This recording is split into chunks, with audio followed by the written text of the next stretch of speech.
Macron a tout à fait le talent pour être un président serbe un jour.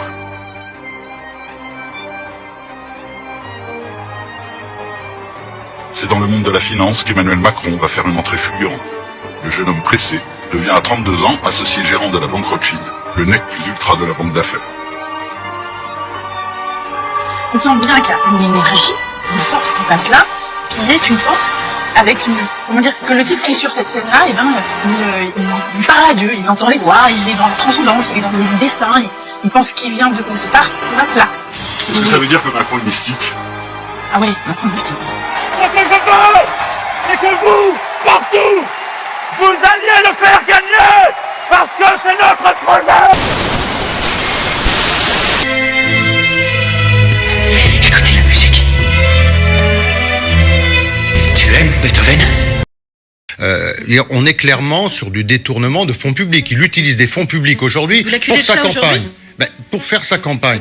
Comment ça s'appelle lorsqu'un président de la République utilise les moyens de la République, non pas pour exercer ses responsabilités, mais en réalité pour faire campagne? Mais c'est de la merde. Je crois que notre génération doit savoir que la bête de l'événement est là. Et elle arrive.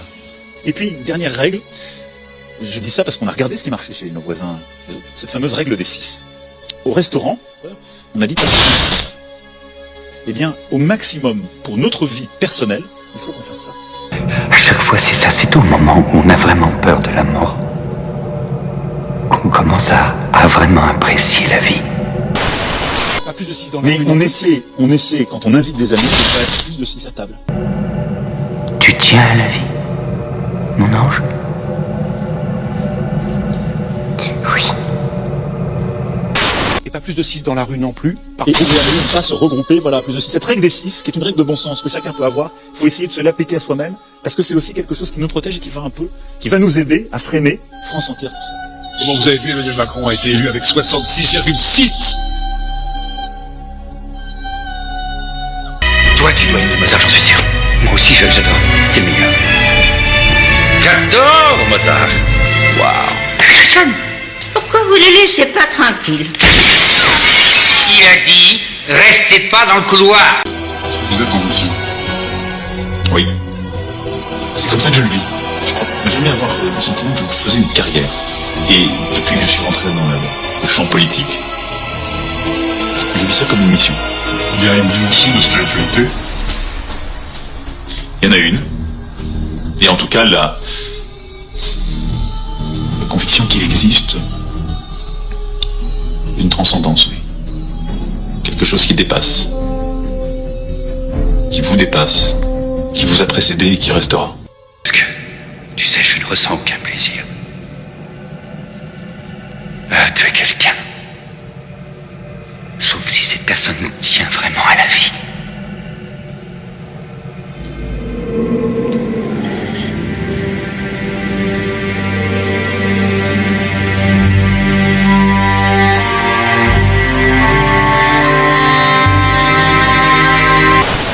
Macron, c'est vous qui avez conseillé à David de Rothschild de le rencontrer? Non, il l'avait rencontré, mais je lui ai dit, il faut le prendre à tout prix.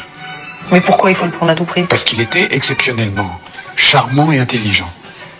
Et que ce sont les qualités d'un banquier d'affaires. Un banquier d'affaires doit être intelligent, souple, rapide, et s'il peut être en plus charmant, c'est quand même un métier de pute.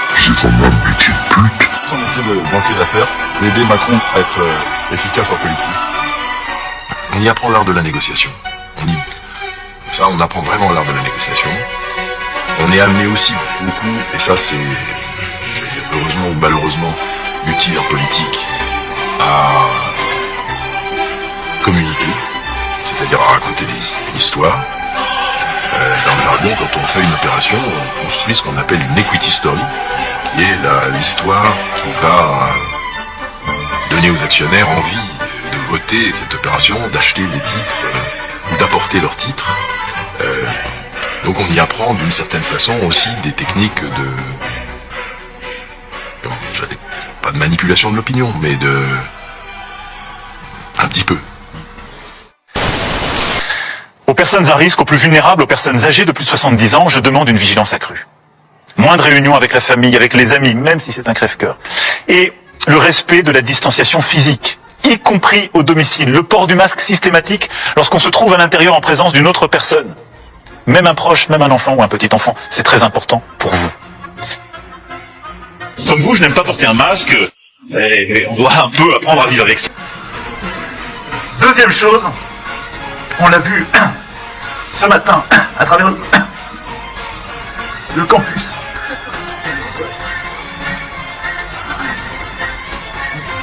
Ici les distances, je pense. Un masque plus léger.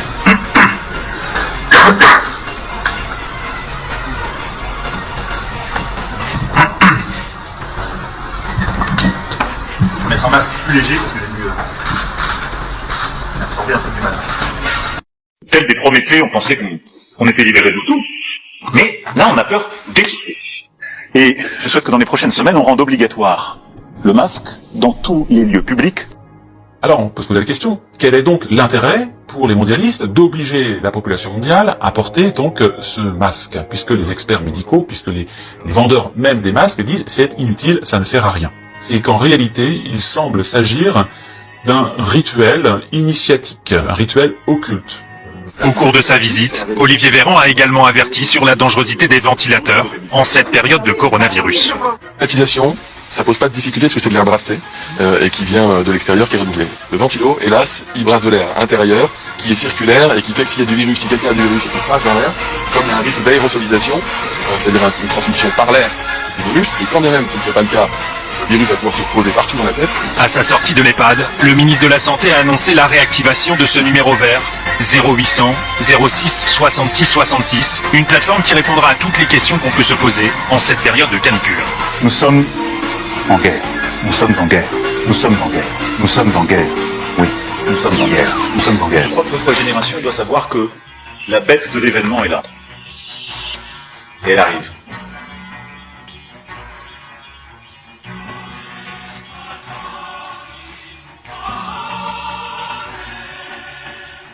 La pyramide est le signe de la puissance. La pyramide de Ponzi est encore là et la croissance virtuelle va continuer.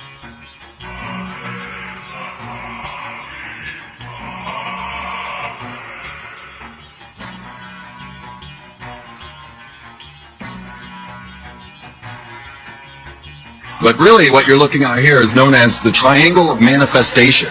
It is an occult practice to invoke or evoke an entity into a group or a person or anyone in front of them. You do that? What's that? That's En latin, Lucifer, ça veut dire celui qui apporte la lumière. On ne sait jamais. Ce sera peut-être un bon président. Et une gare, c'est un lieu où on croise. Les gens qui réussissent et les gens qui ne sont rien. Il ne se cache pas, il ne se dissimule pas derrière un masque. D'abord, les déplacements pour motifs de promenade ou activité physique en extérieur seront désormais permis dans un rayon de 20 km et pour 3 heures. De 20 km et pour 3 heures.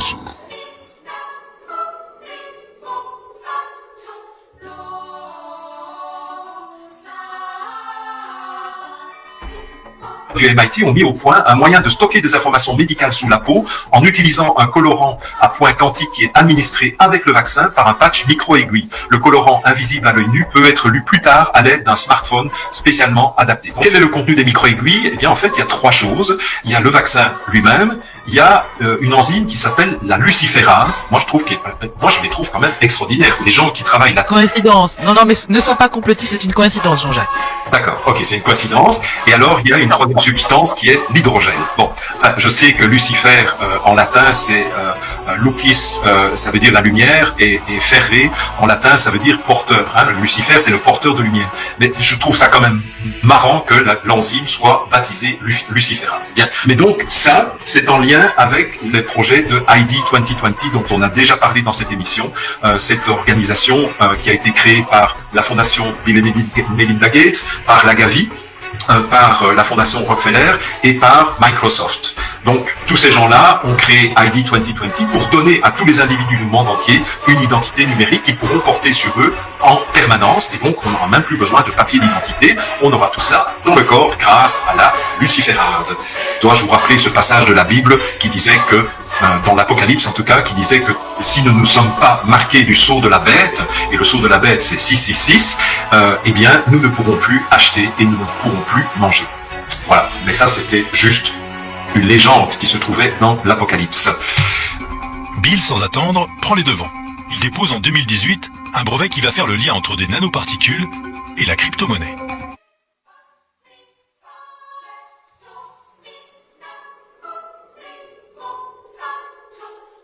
Pour que la crypto-monnaie puisse exister, il faut surtout que les capacités techniques de circulation soient mises en œuvre. Et donc, ce qui explique que, effectivement, il y a eu en particulier en France, à la faveur du confinement, des décisions de mise en œuvre rapide de la technologie 5G et de l'installation d'antennes 5G qui permettront en effet une circulation plus aisée de toutes ces données dématérialisées, parce qu'il faut se rendre compte qu'aujourd'hui la monnaie circule déjà partiellement de façon dématérialisée, mais pas totalement, et que pour générer une circulation dématérialisée totale, qui s'ajoutera à toutes les autres données dématérialisées non liées à la monnaie, comme par exemple les données de santé, eh bien, il faut des capacités technologiques, techniques, qui ne sont peut-être pas suffisantes encore. Alors, comprenez ce que ça veut dire. Donc, ça veut dire que déjà, ils sont capables de tracer les activités corporelles et ensuite d'affecter la monnaie en fonction du fait des critères corporels qui auront été prédéterminés pour générer la monnaie.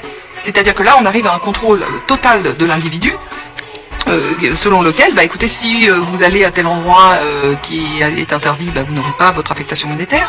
Si vous ne pratiquez pas tel exercice physique ou vous abstenez ou au contraire pratiquer tel exercice physique qu'il ne faut pas, vous n'aurez pas votre affectation monétaire. Tout va être, si vous voulez, robotisé. L'affectation monétaire va être robotisée en fonction de critères qui seront déterminés par ces entreprises qui contrôlent les données personnelles qui circuleront de façon dématérialisée. Donc là, on arrive quand même dans un système de contrôle intégral où je dois dire que la liberté va devenir un lointain souvenir et les individus n'auront plus la capacité d'autodétermination, non pas au niveau des États, puisque ça a disparu depuis longtemps, mais au niveau individuel et personnel. Mais est-ce que vous savez pourquoi le chiffre 666 est associé au mal ? Comme nous en avons l'habitude dans cette émission, retour aux sources pour bien comprendre de quoi il s'agit. D'abord, la bête. Elle apparaît dans l'Apocalypse de Jean, le dernier livre du Nouveau Testament. C'est un texte prophétique de la fin du 1er siècle après Jésus-Christ et qui donne en gros les clés de l'histoire du monde et de sa fin. Au chapitre 13, il est écrit, je cite, « Ensuite, je vis surgir de la terre une autre bête. Elle avait 2 cornes comme un agneau, mais elle parlait comme un dragon. Par ses manœuvres, tous, petits et grands, riches ou pauvres, libres et esclaves, se feront marquer sur la main droite ou sur le front, et nul ne pourra rien acheter ni vendre s'il n'est marqué du nombre de la bête ou au chiffre de son nom. Que l'homme doué d'esprit calcule le chiffre de la bête, c'est un chiffre d'homme, le 666. Dans la Bible, les chiffres ont toujours un sens particulier. 7 est celui de la perfection. De la création aussi, qui a été faite en 7 jours, rappelez-vous. C'est donc l'accomplissement total. 6-7 est la perfection. Le chiffre 6 est celui de l'imperfection, car 6 c'est 7 moins 1, et le chiffre 1 représente Dieu. Du coup, 6 est le refus de Dieu qui, lui, est perfection. Et répété 3 fois, c'est une sorte de superlatif, 666, et donc ce qui est absolument inachevé, donc qui représente le mal.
femme ni enfant. Je me suis décidée à apprendre un métier. Je vais être nettoyeuse. Toi, tu viens avec nous.